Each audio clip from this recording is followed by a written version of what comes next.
ओम सतनाम वही एक। शुरू करता हूँ ईश्वर के प्यारे नाम से, जो सबको पैदा करने वाला, पालने वाला और फना करने वाला है। पहले तो मैं शुक्रगुज़ार हूँ सलमान भाई का और उनकी तमाम टीम का, जो कॉलिशन तंजीमें हैं यहाँ पर, उन सब का,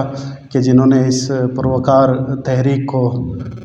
हतमी शक्ल दी और आज बाकायदा एक प्रेस कॉन्फ्रेंस की ताकि आइंदा का लाएअमल बनाया जा सके।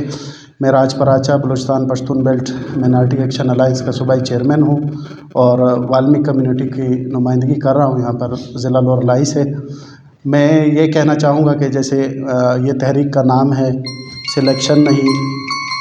इलेक्शन, तो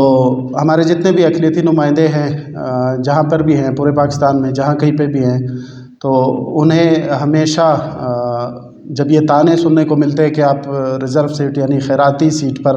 आप आते हो, तो इस चीज़ से जितनी भी पाकिस्तान में अक़लियत है उन्हें भी तकलीफ़ होती है। और ये एक जागीरदाराना एक मैं समझता हूँ कि ये निज़ाम भी है जिसके तहत जो अक़लियती नुमाइंदे हैं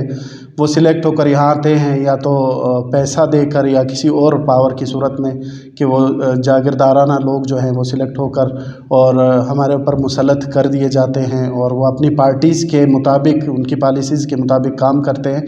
और हमें बार बार ये कहा जाता है कि आप अपने जो लोकल नुमाइंदे हैं आपके हल्के के, आप उनके पास जाएँ, मगर वहाँ से भी हमें जो है मायूसी का सामना करना पड़ता है। कभी हमें फ़ुटबॉल की तरह अक़लियती नुमाइंदों की तरफ फेंका जाता है, कभी जो हमारे अक्सरियती नुमाइंदे हैं उनकी तरफ फेंका जा सकता है। तो मैं इस प्लेटफार्म से प्रेस कॉन्फ्रेंस के तवज्जुद से अपने जितने भी हमारे जो रियासती इदारे हैं, मोअज़्ज़ज़ अदलिया हैं और जितने भी हमारे महकमे हैं, मैं उनसे रिक्वेस्ट करता हूँ कि हमारी अक़लियत का जो है वो इलेक्शन सिस्टम दोबारा से बहाल किया जाए, ताकि यहाँ की जो अक़लियतें हैं पाकिस्तान में वो भी खुलकर अपनी जो उनकी ख्वाहिशात हैं, जो उनके नज़रियात हैं, उनका इज़हार कर सकें।